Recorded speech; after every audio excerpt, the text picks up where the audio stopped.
지난주에 엘다미와 이렇게 산책을 하는데요.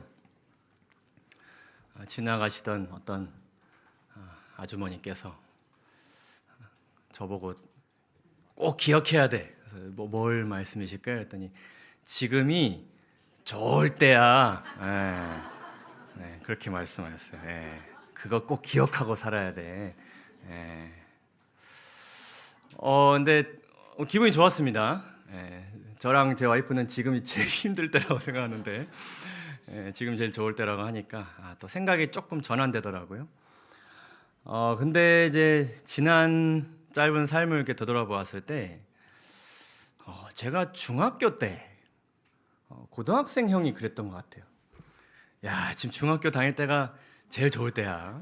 그랬던 것 같고, 대학 다닐 때는 이제 뭐 직장 다니기 시작한 선배님들이 그랬던 것 같아요. 지금 대학 다닐 때가 제일 좋을 때라고. 연애할 때도 그랬고, 뭐 전도사 때도 그랬고, 결혼할 때도 그랬고, 우리 다미를 처음 이제 가지게 되었을 때, 뭐 저희 앞에 임신 중일 때도, 임신 중이어서 이제 뭐 입덧하고 막 힘든데도 우리 어머님들은 뱃속에 있고 입덧할 때가 제일 좋을 때라고. 그래서 생각을 좀 해봤습니다. 그러면 나는 계속 좋은 때를 살고 있는가 보다. 그렇죠? 제 지금은 제일 좋을 때니까요. 나이 들면 달라질까요? 제가 오늘 이국희 집사님 오시면 꼭 여쭤보려고 했는데 90대시니까 7, 80대는 좋은 때인가요? 저 여쭤보고 싶었어요. 근데 우리 김도성 목사님 보면 그동안 많이 쌓은 어느 영적 양식과 이런 것들을 마음껏 이제 전하고 다니시는 모습을 보면은 70대도 참 제가 감히 말씀드리겠지만 그때도 참 좋은 때인 것 같아요. 그리고 우리 이국희 집사님 또 사시는 모습을 보면 그 3대를 바라보시는 그 모습을 보면은 하나님이 허락하신다면 90대도 참 좋은 때다. 여러분 모두 그렇게 생각하십니까? 지금은 늘 좋은 때입니까? 그렇게 사셨으면 좋겠습니다. 그런데 늘 우리가 과거를 후회하고 미래를 염려하는 이유가 있다면 우리의 지금을 망쳐버리는 수많은 것들이 있기 때문일 것입니다. 이런 것들 있죠. 육체적 고통, 경제적인 어려움, 미래에 대한 염려와 불안, 당장 뭐 오늘 저녁과 내일에 대한 염려와 불안이 있을 수 있어요. 또 여러 우리가 인지하고 있는 세속적인 문화의 위협들, 우리가 차단하고 싶고 멀리하고 싶지만 어쩔 수 없이 닿아야 하고 접촉할 수밖에 없는 그 수많은 위험한 것들, 그런 것들로 인해서 지금 현재의 우리가 많이 혼란스러워집니다. 그리고 아주 악한 인간들에 대한 소식들, 범죄에 대한 소식들, 전쟁에 대한 소식들, 여러 이해할 수 없는 사람들의 모습들에 대한 소식들을 듣다 보면 우리의 지금 방금 좋다고 하셨지만 순식간에 그 기분이 한순간에 안 좋은 감정으로 들어가게 되죠. 그러나 이런 것들보다도 지금 현재 우리를 가장 많이 어지럽게 하는 것은 아무래도 우리의 삶 가운데 있는 이 갈등과 불화라는 것일 것입니다. 그렇지 않나요? 어떻습니까? 경제적인 어려움이 있고 세상이 극단적인 죄악에 치우쳐 보일지라도 우리가 우리 주변 관계들과 화평한 가운데 있다고 한다 그러면 그것을 이겨낼 만한 힘을 가질 수 있을 것입니다. 그러나 우리가 부유하고 혹은 뭐 육체적으로 건강할지라도 아주 작은 갈등과 불화가 지금 오늘 이 순간 내 마음 가운데 들어오게 되면 뭐 돈이고 직장이고 뭐 세상이고 모든 것이 망가져 버리는 그러한 느낌을 여러분 많이 받고 사실 것입니다. 그래서 이 수많은 갈등과 불화들로 인해서 우리의 정신이 망가지고 결국엔 정신이 망가지니까 모두 망가져요. 육체도 망가지고 뭔가 직장 생활에도 문제가 생기고 뭐 가정 생활과 신앙 생활에도 문제가 생기고요. 우리가 오늘 살펴보게 될 야고보서의 말씀에서 3장 16절에서 이렇게 기록합니다.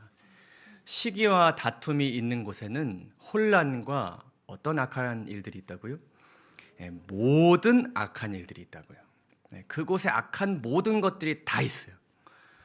다른 번역을 보게 되면 온갖 악한 행위가 다툼이 있는 곳에 있다고 기록하고 있습니다. 화가 그곳에 있고 통제되지 못한 혀, 표정, 감정, 심지어는 우리의 손과 기타 지체들, 다른 사람에게 뭔가 이렇게 위협을 가하는 그런 행동들이 다 무엇이 있는 곳에 있어요? 이 다툼, 갈등과 불화가 있는 곳에 있어요. 그 결과로 인해서 우리 마음의 상처를 받고 심지어 어떤 사람들은 몸의 상처를 받기도 합니다. 더 나아가서 사람들과 사람들이 서로 모하는 일까지 발생해요. 가인과 아벨처럼 형제가 형제를 죽이는 일까지도 이제 일어나게 됩니다. 우리는 살면서 수많은 종류의 다툼들을 경험하고 살아갑니다. 그리고 우리가 우리의 인생을 쭉 되돌아보면은 사실 우리의 삶은 이 갈등과 불화를 미리 방지하기 위해 많은 시간을 소비해야 되고요. 이것들 때문에 고민하는 시간을 또 많이 소비해야 되고요. 또 이것을 수습하는 일에 정말 많은 시간을 소비해야 됩니다. 우리 에너지를 소비해야 되고요. 한 목사님이 이런 말을 했습니다. 30년이 이제 목회 생활을 마치고 이제 은퇴하신 분이 이렇게 얘기하세요. 나의 지난 30년간의 목회를 되돌아보았을 때 나는 무엇에 가장 많은 노력과 시간을 쏟았는가? 설교를 잘하는 일, 예배 순서를 잘 정비하는 일, 교인들의 믿음을 성장시키는 일, 전도하는 일. 아마 나는 대부분의 시간을 갈등과 다툼을 처리하는 데 사용했다고 말할 수 있다. 근데 우리도 그렇지 않나요? 사실 다 그렇습니다. 하나 수습하면 또 뭐 하나의 이제 불화의 씨앗이 조금씩 이제 싹을 피워 나옵니다. 우리는 내가 일으킨 갈등으로 인해서 많은 고민을 합니다. 근데 사실 이것에 대해서 제가 좀 생각을 해볼 때는 사실 나는 잘 모르는 것 같아요. 이 부분에 대해서는 내가 일으켰다고 생각되는 갈등이 사실 많지는 않죠. 그러나 분명히 있을 거예요. 우리도 모르게 우리는 수많은 갈등들을 야기합니다. 이런 갈등이 사실 제일 많다고 느끼죠. 상대가 일으킨 갈등, 나와 함께 사는 배우자, 함께 신앙하는 뭐 동료, 형제, 같이 일하는 사람들, 이런 상대방, 나랑 같이 이렇게 얼굴을 맞대어 살아가는 그 사람들이 일으킨 갈등들로 인해서 내가 참 많은 고민과 때로는 고난을 겪습니다. 이것도 참 쉽지 않은 거예요, 그렇죠? 주변 사람들의 갈등. 나는 갈등을 야기하지 않았는데 본의 아니게 친한 사람이다 보니까 그 갈등에 휘말리는 것입니다. 오래전 제가 이제 고등학교 때 아니 고등학교 졸업하고 나서 제가 이제 미국에서 고등학교 졸업했는데 제 가장 친한 친구의 여자친구가 갑자기 저에게 이제 전화를 했어요. 그래서 막 전화를 하면서 갑자기 막 우는 겁니다. 사실 그 여자친구가 제가 통화를 한 적이 한 번도 없는데 막 이제 울면서 뭐 무슨 일이냐고 제가 영어로 그랬더니 이제 그 제 친구, 그러니까 남자친구와의 갈등을 이제 막 얘기하는 겁니다. 들어보니까 제 그 여자친구 얘기를 들어보니까 제 친구가 잘못한 것이 많더라고요. 그러나 이제 제 친구기 때문에 그냥 그렇구나, 잘 해결됐으면 좋겠다 이러고 말았어요. 근데 이제 나중에 알고 봤더니 이 여자친구가 이제 결국에 헤어졌는데 헤어지면서 얘기를 하는데 너의 친구도 내가 아닌 너가 더 잘못했다고 얘기했어. 이렇게 얘기한 거예요. 이 친구가 이제 엄청난 배신감을 이제 느낀 겁니다. 그러니까 고래 싸움에 제 등이 터진 거예요. 저는 본의 아니게 전화 한번 잘못 받았다가 친구를 잃어버렸어요. 이런 일들이 사실은 있죠. 우리가 사실은 중재할 수 있는 뭔가 능력이 없더라도 사람들의 이야기를 뭔가 귀 기울여 들어주는 것만으로 때로는 그것이 오해가 생겨서 많은 갈등에 우리가 휘말리기도 합니다. 또 이런 갈등이 있어요. 눈에 보이는 갈등이 있어요. 속에 있는 것들이 겉으로 표출돼서 문제가 실제적으로 생기는 그런 갈등들이 있죠. 그러나 우리가 많이 겪는 갈등은 무엇인가? 사실은 이 마음속에 있는 갈등이에요. 아마 여러분 지금 이제 설교를 듣고 계시지만 아마 마음속에서 누군가를 굉장히 좀 불편해하고 있거나 좀 답답해하고 있거나 혹은 미워하고 있는 마음이 있을 수 있습니다. 여러분 혹시 마음속에서 누군가와 싸워보신 적 있으신가요? 그리고 그 사람과 내 마음속에서 그 사람과 싸웠을 때 져본 적이 있으신가요? 우리는 마음속에서 어떤 사람과 싸울 때 항상 누가 이겨요? 제가 이겨요. 실제로는 한 대 지어박을 수 없지만 우리는 머릿속에서 그걸 할 수가 있습니다. 우리의 삶은 이렇게 갈등과 불화의 연속이죠. 개인의 인생이 그렇게 흘러가고 있고 세상 역사 동안 이 불화와 갈등으로 인해서 세상 역사가 계속 바뀌어 왔습니다. 그래서 우리가 보는 이 성경 말씀 또한 무엇을 주로 다루고 있냐면 이 불화를 다루고 있어요. 성경은 갈등과 불화에 대한 책입니다. 그리고 그것을 열심히 중재하시는 하나님의 이야기예요. 그래서 오늘 이 갈등과 불화를 우리가 어떻게 하면 해결하면 좋을까 하는 주제에 대해서 함께 교훈을 마음 가운데 새기고 우리가 이것을 함께 실천하였으면 좋겠습니다. 오늘 야고보서 4장의 말씀을 함께 살펴보도록 하겠습니다. 일단 이 야고보서 책에 대해서 잠깐 좀 생각해 보면요. 야고보서는 무엇을 강조한 책이죠? 특별히 믿음은 믿음인데 뭐가 있는 믿음을 강조했죠? 행함이 있는 믿음을 강조했습니다. 그러면서 너희는 말씀을 듣기만 하는 것이 아니라 행하는 자가 되어서 듣기만 하여 자신을 속이는 자가 되지 말라. 그러니까 계속 듣기만 하면 자기가 뭐가 되는 거예요? 자기 스스로를 기만하게 되는 겁니다. 난 잘하고 있다. 그다음 뭘 해야 된다고요? 나가서 이 말씀을 실천해야 된다. 근데 이 야고보서가 특별히 여러 가지 행함에 대해서 강조했는데 특별히 뭐와 관련된 행함을 강조를 많이 했냐면 이 갈등과 불화와 관련된 실천 사항들을 많이 강조했어요. 한번 어떤 것들이 있는지 보실까요? 1장부터 보시면 이런 말씀이 있습니다. 듣기는 속히 하고 말하기는 더디하며 성내기도 더디하라. 굉장히 중요한 거겠죠? 우리가 말하는 것에 있어서는 조금 성질이 급할 수 있고 듣는 것에 있어서는 조금 또 조급할 수 있는데 인내를 가지고 말하는 것은 조금 더디하고 내 감정에 드러나는 것은 조금 더디하고 상대방의 말을 좀 더 어떻게 하라? 귀 기울이고 그의 마음을 들여다보고 그가 이야기하는 것들을 경청해라 이렇게 말씀합니다. 사람을 차별하여 대하지 말라 또 말씀하셨고요. 선생이 많이 되지 말라 이렇게 말씀하셨어요. 우리가 사람들을 가르칠 필요도 있지만 내가 모든 사람들이 이렇게 가르쳐야 된다고 생각하는 그 생각을 버리라는 것이죠. 또 혀에 대해서도 강조 많이 하셨습니다. 혀는 쉬지 아니하는 악이다. 그러니까 혀를 잘 이렇게 통제해야 된다는 말씀도 하셨고요. 서로 비방하지 말라. 그리고 이제는 너희가 허탈한 자랑을 하니 그러한 자랑은 다 악한 것이다. 내가 이런 것을 이렇게 성취했습니다. 이런 것들을 자랑하지 말라고 말씀하셨습니다.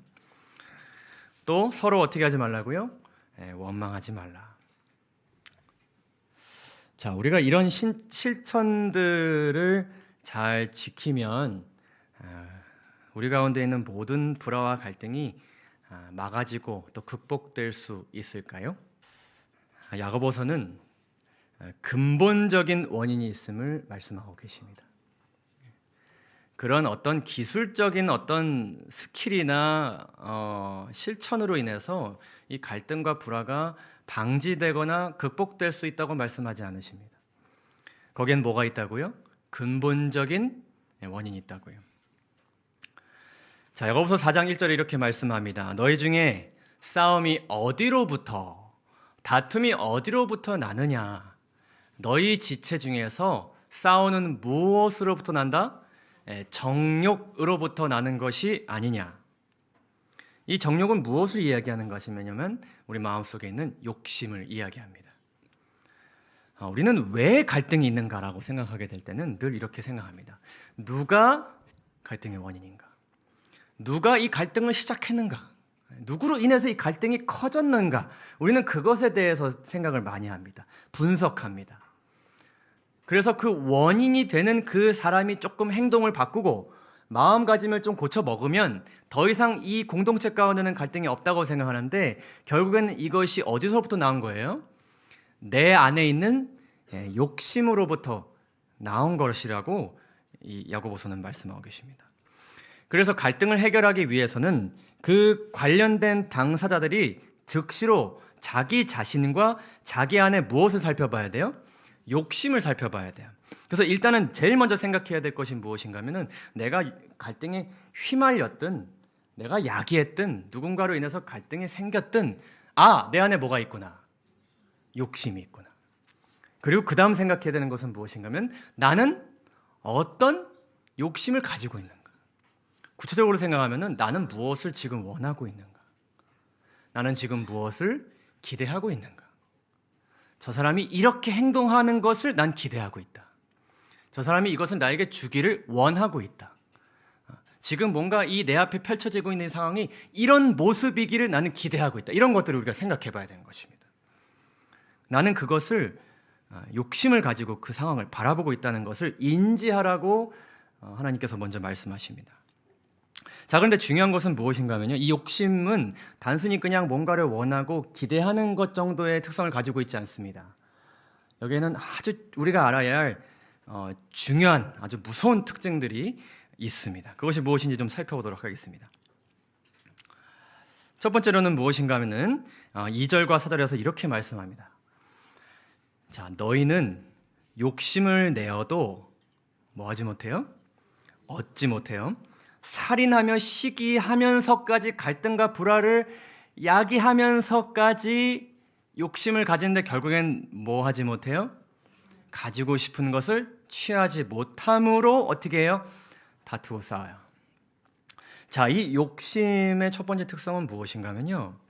원할 뿐만 아니라 원하는 그것을 반드시 뭐 해야 되는 마음이에요? 가져야 되는 마음이에요.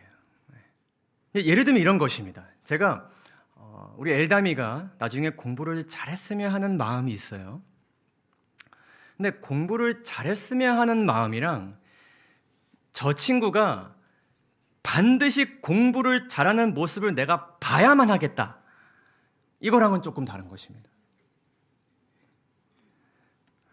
어떤 사람이 정리를 잘 안 해요. 정리를 좀 했으면 좋겠는데. 이 마음이랑 내가 저 사람 정리를 해서 깨끗한 책상을 만드는 그 모습을 내가 보고야 말겠다. 이거랑 다른 거예요. 근데 이 야고보서가 강조하는 그 욕심은 이런 것입니다.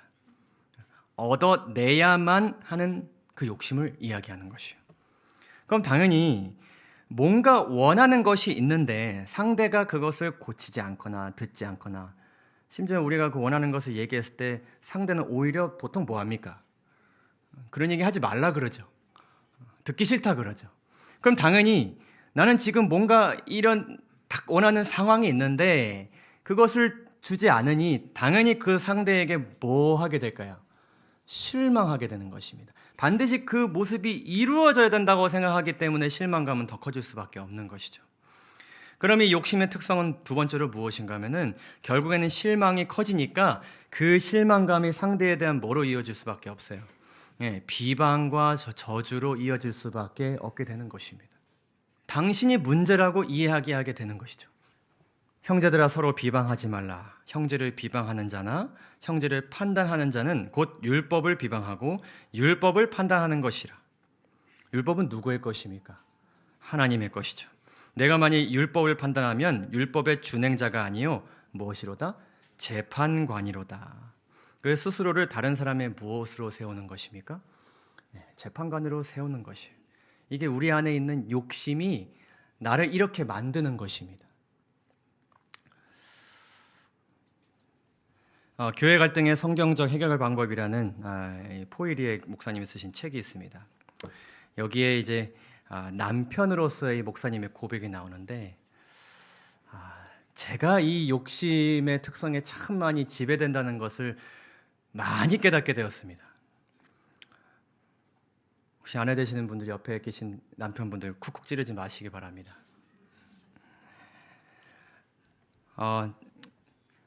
제가 해야 할 고백이었어요. 내가 무엇인가를 간절히 원하고 있는데 아내가 그것을 가지게 못하게 할 때 나는 화가 난다. 내가 지금 화가 난다는 것은 내가 지금 무엇을 가장 귀하게 생각하고 있는지를 그대로 뭐 해준다고요? 폭로해준다. 그것이 지금 나의 뭐예요? 우상이에요. 그러니까 그 사람이 아니라 그 사람이 이렇게 하는 그 어떤 뭔가를 하고 있는 그 모습이 나에게서 지금 뭐예요? 우상이에요. 그걸 너무나 지금 내가 바라고 있고 그렇게 되는 모습을 봐야만 하는 욕심이 지금 나에게 있는 거예요. 그래서 목사님 뭐라 그러시냐면요, 나는 내 우상 측 검사가 되어버리고 만다. 나는 아내를 법정 앞에 세우고 그의 판사가 되고 배심원이 되고 심지어 사형 집행원이 되어버리고 만다. 당신 그렇게 사는데 하늘 갈 수 있겠어? 이런 말이죠. 내가 뭐를 선고하는 거예요? 이 사람의 영원한 사망을 선고하는 거예요. 나는 내 욕심을 만족시키기 위해서 내게 가장 가깝고 소중한 사람들의 삶을 희생시켜버린다. 우리가 얼마나 많이 이 욕심에 지배당하고 이 욕심의 위험한 특성 가운데로 들어가는지요. 우리가 일상 속에서 참 쉽게 하는 말들이지만 다시 생각해보면 사단이 이 욕심을 이용해서 나를 완전히 지배했었다는 것을 우리가 다시 한번 인정하지 않을 수 없게 됩니다. 그런데 여기서 끝나지 않습니다. 세 번째 있습니다. 민수기 있는 말씀인데요. 당시 광야를 거닐던 이스라엘 백성들이 이렇게 고백했죠. 맛있는 거 먹고 싶고 쾌적한 환경에서 살아가고 싶고 고기도 먹고 싶은데 계속 광야길만 걸어가는데 그 광야길도 누구 때문에 걷게 된 거예요? 본인들 때문에 걷게 된 것인데 이렇게 얘기합니다. 우리가 애굽에 있을 때에는 값없이 생선과 오이와 참외와 부추와 파와 마늘들을 먹은 것이 생각나거든. 참 자세히도 생각납니다. 애굽에 있을 때가 우리에게 뭐했다? 좋았다. 자, 이 욕심의 굉장히 큰 위험한 특성이 무엇인가 하면 욕심은 우리가 보는 것을 왜곡시킵니다. 특별히 어떤 것은 지나치게 극대화시키고 어떤 것은 지나치게 최소화시킵니다. 보통 극대화시키는 것은 어떤 거냐면 내가 지금 이 원하는 것을 이루어야 된다는 어떤 명분, 이유 이런 것들은 극대화되죠. 해야 된다. 중요한 일이다. 옳은 일이다. 근데 보통 최소화되는 것은 무엇인가 하면 상대방의 감정. 우리 신앙인들에게는 하나님의 은혜, 하나님의 능력, 지금 역사하시는 하나님의 섭리 이런 것들이 이제 최소화됩니다. 그래서 그들은 채찍을 맞으며 했던 벽돌 굽기와 역청 바르기 그리고 자신들의 아기들을 당했던 그 일들은 잊어버리고 그곳에서 먹은 뭐를 기억하게 돼서 욕심이 맛있는 참외와 파와 마늘을 기억하게 했습니다. 예전에 한 목사님이 요즘 말로 이렇게 현타가 오셨다고 하시면서 한 이야기를 해주셨는데 어떤 집사님이 정말 얼굴이 시뻘개지셔가지고 목사님 찾아오셨대요. 그러면서 이제 뭐라 그러시냐면 저놈의 집사님 재채기 좀 조용히 하라고 얘기 좀 해달라고. 그 교회에 재채기를 아주 시원하게 하시는 분이 계셨답니다. 아차. 근데 이제 재채기가 이제 좀 예배 때 나올 때도 있고 좀 대화 때 나올 때도 있겠죠. 뭐 그분이 그러시려고 그러신 분은 아니셨을 것 같아요. 근데 이 목사님 생각하시면 내가 진짜 살다 이제는 누군가의 재채기까지 막아야 되나? 그거 어떻게 얘기하겠습니까? 우리 집사님 재채기를 하실 때 뭐 교회 잠깐 나가서 재채기 하고 들어오세요 할 수도 없고 조용히 하세요라고 할 수도 없고 그럼 누가 그걸 얘기했느냐? 분명히 나올 것이고요. 그래서 이 목사님이 정말 고민하는 가운데 다른 이유가 있지 않을까 생각을 하게 되어서 이 집사님과 대화를 했다고 합니다. 그 얘기를 한. 알고 봤더니 이 집사님도 그 재채기를 하신 그 B 집사님이라 하겠습니다. 재채기를 하는 집사님 B 집사님입니다. 이 B 집사님이 정말 좋은 사람이라고 생각했습니다.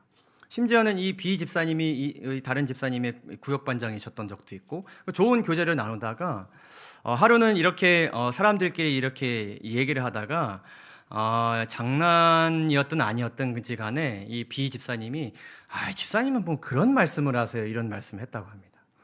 그러니까 이제 공개적으로 이제 그런 얘기를 하니까 이 집사님이 빈정이 상한 거예요. 마음에 이제 상처를 받은 겁니다. 그래서 이 마음 속에서 이제 갈등과 불화가 시작했어요.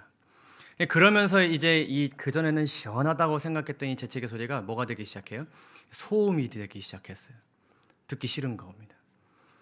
나중에는 그 집사님과의 어떤 좋은 교제 또 그 집사님이 뭐 정말 교회에서 솔선수범하시는 분이어서 이 비 집사님의 도움을 또 많이 받으셨었거든요. 근데 그 모든 것들은 다 잊어지고 뭐만 기억나는 거예요. 이제 나를 무한하게 한 것과 이 소리 큰 재채기만 기억나는 것입니다.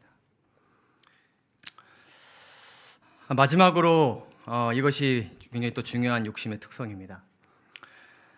3절에서 이렇게 말씀하세요. 구하여도 받지 못함은 정욕으로 쓰려고 잘못 구하기 때문이다. 여러분 잘 읽어보시기 바랍니다.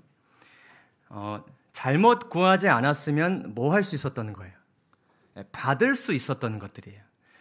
구하면 받게 되는 것들이 무엇이 있죠? 하나님께서 보장하시는 것들이 있습니다. 하나님의 나라, 하나님의 사랑, 의, 이런 것들을 하나님께서 분명하게 보장하셨죠. 근데 이런 것들이 받게 되지 못한다는 것을 생각해 보게 때 결국은 이게 지금 무엇을 구하고 있는 것을 이야기하냐면 선한 것들, 좋은 것들, 하나님과 관련된 것들을 포함하고 있습니다.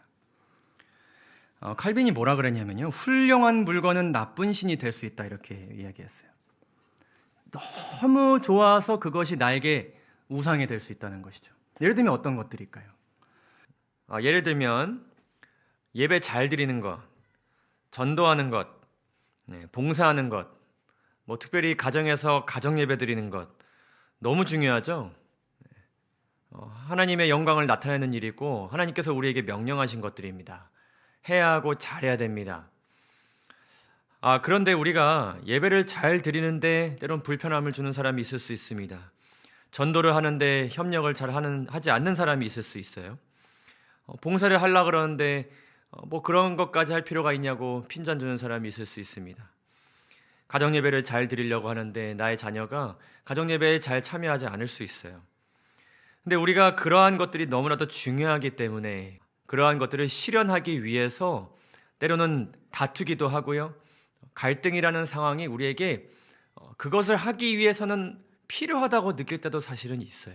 그러나 하나님께서 보시기에 우리가 갈등과 불화의 과정을 통해서 하나님의 명령하신 것들을 하기를 바라지 않으십니다. 그분께서는 우리가 화평한 가운데 함께 예배드리기를 원하시고 함께 화평한 가운데 협력하면서 전도하기를 원하시고 봉사하기를 원하십니다. 그러니까 이런 좋은 것들, 하나님께 드리는 경배 이런 것들도 무엇이 될 수 있어요? 우리의 정욕을 실현하기 위한 우리의 우상이 될 수도 있다는 것입니다. 야고보서 4장 4절에서 어떻게 보면 조금 갑자기 이런 말씀을 하십니다. 가늠한 여인들아, 세상과 벗된 것이 하나님과 원수됨을 알지 못하느냐. 그런즉 누구든지 세상과 벗이 되고자 하는 자는 스스로 하나님과 원수되는 것이니라. 이것은 갑자기 가늠하는 여인들을 이렇게 지적하시는 것이 아니라 세상과 벗되는 우상을 숭배하는 자들, 그들은 어떤 사람들이냐면 구하여도 받지 못하는 잘못된 것을 구하는 것, 겉으로 보기에는 선한 것, 좋은 것, 옳은 것을 구하는 것처럼 보이지만 무엇을 위해 구하는 자들, 자신의 정욕을 실현하기 위해서 구하는 것, 그것은 뭐와 같다고요? 우상을 섬기는 것과 같다. 하나님이 아닌 다른 대상을 섬기는 것과 같다고도 하나님께서 분명하게 우리에게 말씀하고 계십니다. 그렇다면 중요한 건 이것입니다. 이렇게 위험한 내 안에 있는 이 욕심을 섬기는 이 우상 숭배로부터 우리가 어떻게 하면 탈출할 수 있을까요? 하나님께서 우리에게 어떤 해결책을 주시고 계시는 것일까요? 이 해결책은 여러분들 생각하시기에 어떻게 보면 또 그 해결책이네 이렇게 생각하실 수도 있습니다. 그러나 이것은 세상과 인생사의 모든 문제에 대한 유일하고 가장 확실한 해결책이고, 어떤 문제와 어려움이 있든지 내가 교만하든 절망적이든 경험이 많든 적든 지식이 많든 적든 나이가 많든 적든지 간에 그 누구라도 길이요 진리이신 분을 따르며 변화되고 성숙해져 갈 수 있는 유일한 방법을 하나님께서 제시하고 계십니다. 그 유일한 방법은 무엇인가 하면은 바로 복음입니다. 은혜를 통해서입니다. 야고보서 4장 5절에서 이렇게 말씀합니다. 너희는 하나님이 우리 속에 거하시는 성령이 뭐 하기까지 사모한다, 시기하기까지 사모한다 하신 말씀을 헛된 줄로 생각한다. 그러니까 우리가 이 욕심에 지배되어서 막 다툼과 불화를 야기하려고 그러고 야기했을 때, 지배당했을 때 우리가 뭐가 헛된 줄로 생각하고 있어요? 하나님께서 우리를 얼마나 이 죄된 결과로부터 건져지고 싶으신지를 지금 인지하지 못하고 있다고 말씀하고 계신 것입니다. 근데 그 하나님께서 가지고 계신 그 열망은 뭐 하기까지예요? 시기하기까지. 이거는 이기적인 시기가 아니라 사람들을 구원해내는 그 질투하신 하나님의 품성을 이야기하고 있습니다. 정말 내 마음으로 막 어쩔 줄 모르게 다급하고 정말 이 갈등으로 인하여서 불행 가운데 있는 이 사람을 건져주고 싶으신 그 마음이 시기하기까지 있다는 것입니다. 근데 우리가 욕심에 지배됐을 때 이게 뭐 한 줄로 생각해요? 헛된 줄로 생각해요. 근데 우리가 제일 먼저 뭐를 알아야 될까요? 하나님이 얼마나 지금 내 마음을 어루만져주고 싶어 하시고 이 상황 가운데도 이 욕심 가운데도 건져주고 하고 싶으신가를 먼저 우리가 그 성령의 세미한 음성에 우리가 귀를 기울여야 될 것입니다. 그리고 약속하신 것이 무엇인가 하면은 은혜는 은혜인데 무슨 은혜라고 말씀하세요? 더욱 큰 은혜를 주신다. 그러므로 일렀을 때 하나님이 교만한 자를 물리치시고 겸손한 자에게 은혜를 주신다 하시는데 이 은혜는 어떤 은혜예요? 더욱 큰 은혜. 이 은혜는 뭐와 비교되는 더 큰 은혜일까요? 이것은 우리가 이전에 경험했던 은혜와 비교했을 때 더욱 큰 은혜를 이야기하고 있습니다. 그러니까 이전에 우리의 과거의 삶 속에서 여러 어려움이 있었고 무엇보다도 내가 그리스도를 믿지 않다가 그리스도를 내 개인의 구주로 받아들이기엔 그 엄청난 은혜를 경험한 그 경험보다 더 뭐한 은혜를 주신다고요? 더 큰 은혜를 언제요? 지금 욕심에 사로잡혀 있는 지금 우리에게 그 은혜를 주신다고 약속하고 계신 것입니다. 욕심은 과거의 하나님을 잊게 하고 현재의 하나님을 과소평가하게 합니다. 그러나 하나님께서는 모든 불화와 갈등의 씨앗이 되는 욕심을 지금 제해 주실 수 있음을 분명하게 약속하고 계십니다. 이전보다 강한 복음의 능력으로 현재를 변화시켜 주겠노라. 야고보서에 관련된 한 책에서 저자가 이렇게 이야기합니다. 이 구절에는 정말로 큰 위로가 담겨 있다. 하나님은 지칠 줄도 모르고 우리 편을 들어주신다고 말하고 있는 것이다. 그분은 언제나 우리를 위해 더 많은 은혜를 가까이 가지고 계신다. 그분은 언제나 줄 것을 더 많이 그리고도 더 많이 가지고 계신다.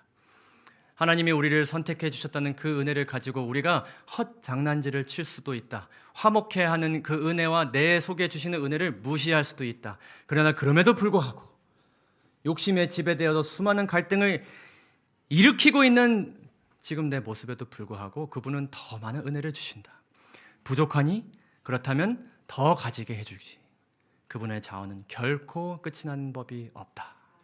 우리가 제일 먼저 이 하나님의 약속을 마음에 품는 것이 첫 번째 갈등과 불화에서 벗어날 수 있는 방법입니다.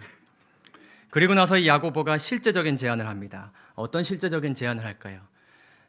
굉장히 심리학적이고 뭔가 관계적인 어떤 기술적인 측면을 이야기할까요? 효과적인 분노 처리 기술을 이야기할까요? 야고보는 가장 확실한 방법을 우리에게 제시하고 있습니다. 7절에서 10절에 있는 말씀을 보게 되면 이런 강조를 하고 있습니다. 순복하라, 마귀를 대적하라, 하나님을 가까이 하라, 손을 깨끗이 하라, 마음을 성결하게 하라, 슬퍼하며 울라. 이것은 무엇인가 하면은 내 안에 이 욕심이 죄로 인해 약이 되었으므로 내가 십자가의 예수님을 못 박혔다는 그 슬픔을 이야기하고 있습니다. 그리고 주 앞에서 어떻게 하라고요? 낮추라. 이게 지금 먼저 해야 될 것이라고 말씀하고 계십니다. 이거는 참된 회개로 나아가라는 것인데 지금 뭘 해야 되는 것이냐면 내가 원하는 욕심이 내 안에 있는데 그것을 뭐하고 정복하고 내가 원하는 것을 하나님께서 원하시는 것으로 대체하기 위해서 하나님께로 이렇게 나아가라는 것입니다.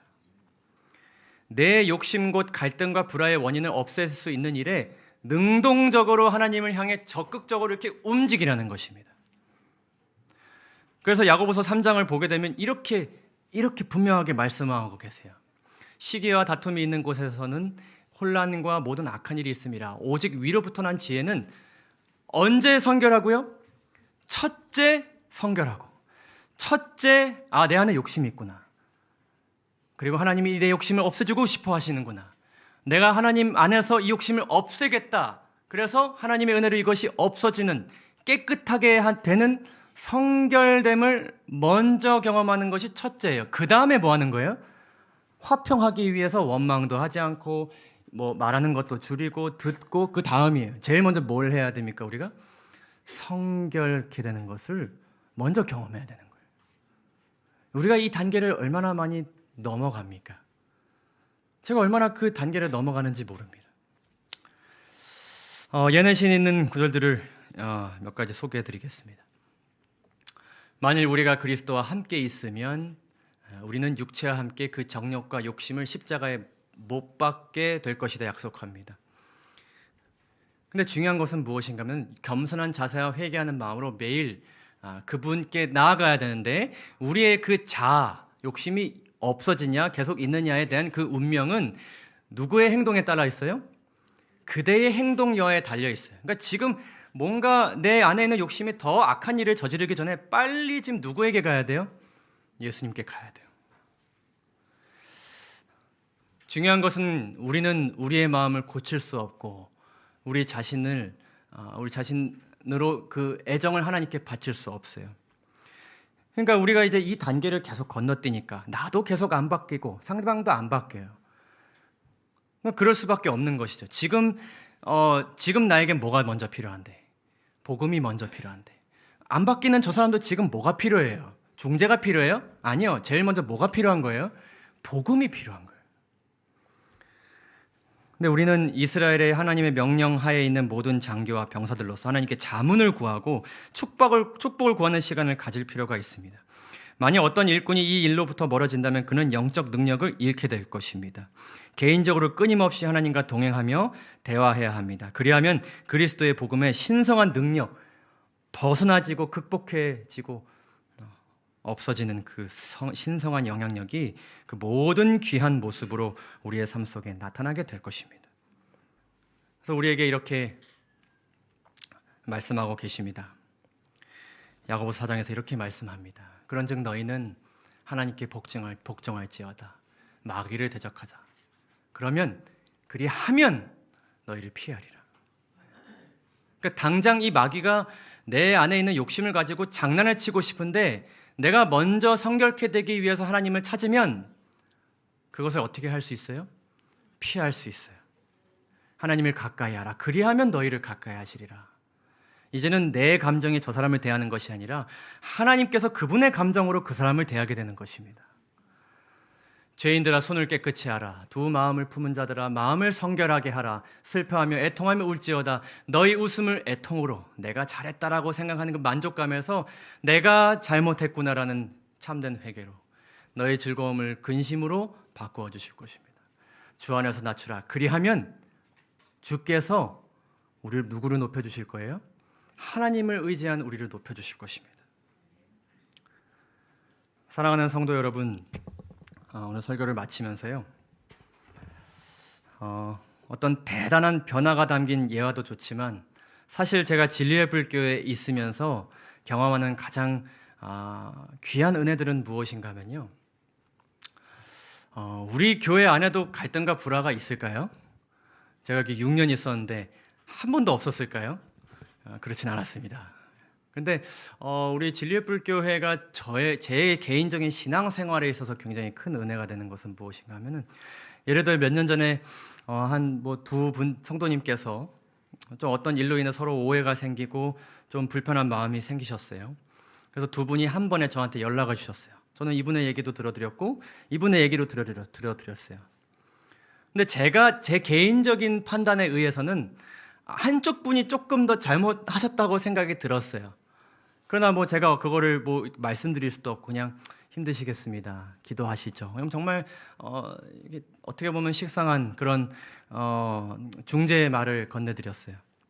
근데 이 두 분이 그 안식일이 지나고 정말 불편한 마음 가운데 있었던 그 다음 일요일의 시간을 허투루 보내지 않으셨어요. 당장 늘 하던 대로 다니엘처럼 말씀 앞에 가서 계속 하루 종일 말씀 보고 기도하고 말씀 보고 기도하고, 그 말씀이 꼭 어떤 불화에 대한 내용도 아니었어요. 연애신 보고 말씀 보고 그러는 가운데 하나님께서 그 마음에 무엇을 주셨겠어요? 너가 잘못한 것 맞아. 너가 성결케 돼야 돼. 그런 너를 나는 사랑하고 이해하고 있어. 내 마음을 품어. 이런 말씀을 두 분에게 다 들려주신 거예요. 그러니까 저는 사실은 일주일 내내 고민하고 이 두 분의 관계가 어떻게 되었을까 고민하고 그러는 가운데 안식일을 맞이하는데 두 분이 이미 다 해결돼 있어요. 중재가 필요가 없는 것입니다. 성결케 되니까 화평케 된 거예요. 저는 이 경험을 하면서 참 많은 은혜를 경험하게 되었습니다. 근데 사실 오늘 이 모든 말씀은 처음에도 말씀드렸지만 제일 먼저 저를 위한 것입니다. 제가 얼마나 많이 욕심에 사로잡혀서 제 주변 사람들, 사랑하는 가족과 또 교우님들을 힘들게 하고 있지 않는가 많이 반성하고 살아가고 있습니다. 뭐 어떤 특별한 계기가 있기보다는 계속해서 제 마음 가운데 그런 마음을 주시는 것 같아요. 여러분, 아는 것이 힘이다라는 말 아시죠? 아는 것이 힘이다. 좋은 말 같으면서도 저에게는 조금 위험한 말 같더라고요. 제가 이제 연차가 조금 쌓였는데 시간이 지날수록 교회는 이렇게 운영해야 되고 그리스도는 이렇게 살아야 되고 성경은 이렇게 봐야 되고 음식은 이렇게 먹어야 되고 안식을 이렇게 지켜야 되고 부모가 자녀에게 이렇게 해야 되고 자녀는 부모에게 이렇게 해야 되고 이런 것들에 대한 아는 것이 쌓여가요. 근데 알고 나서 제가 뭘 하냐면은 이 아는 것을 뭐로 사용해요? 힘으로 사용할 때가 참 많더라고요. 아는 것이 더 많기 때문에 보이는 것이고 그 보이는 것을 제가 참고 이해해야 되는데 저도 안 되는 것이 많은데 자꾸 상대방을 뭐 하려고 말을 해요? 고치려고 말을 해요. 이것으로 인해서 당신의 운명이 바뀌어질 수 있습니다라는 그런 모진 말들도 제가 참 많이 하고 있더라고요. 때로는 다툼과 불화가 조금 있더라도 옳은 대로 나아가야 된다는 욕심으로 인해서 제가 참 많은 사람들의 마음을 상처 주고 있다는 것을 다시 한번 느끼게 되었습니다. 사실 오늘의 말씀은 제가 이렇게 했으니 여러분들은 하세요라는 말씀보다는 우리가 앞으로 저와 더불어서 제가 먼저 이렇게 살아갔으면 좋겠습니다라고 드리는 말씀입니다. 우리가 이렇게 살아갔으면 좋겠습니다.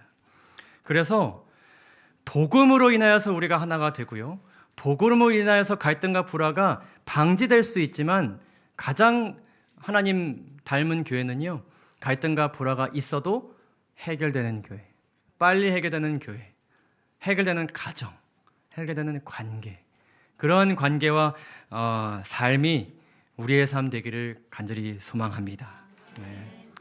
여전히 염려가 있으실 수 있습니다. 아마 이것을 우리가 서로 해야 되는데 서로 하기 힘든 어려운 사람들이 우리 주변에 많기 때문일 것입니다. 믿지 않는 배우자, 자녀, 직장 동료들, 그렇기 때문에 최소한 이것을 우리가 어디서만 연습해야 될까요? 이 안에서 우리가 해야 될 것입니다. 극복되는 경험, 복음으로 극복되는 경험, 우리 함께 하면서 살게 되기를 간절히 소망합니다. 이 영감의 글 읽고 마치도록 하겠습니다. 우리를 가장 특별히 마지막 시대에 위태롭게 하는 것은 세상의 반대가 아니다. 가장 비참한 재해를 일으키고 하나님의 사업의 진척을 가장 방해하는 것은 신자로 공언하는 자들의 마음속에 품은 악이다. 상호간에 시기하고 의심하며 험담과 악한 생각으로 충만해 있는 것보다 우리의 영성을 악화시키는 데 더 분명한 방법은 달리 없다. 여기서부터 함께 읽을까요? 함께 읽고 마치겠습니다. 시작. 서로 다른 성질을 가진 사람들 가운데 존재하는 일치와 연합은 하나님께서 죄인들을 구원하시려고 당신의 아들을 세상에 보내셨다고 하는 사실을 보여주는 가장 힘있는 증거이다. 아멘. 감사합니다.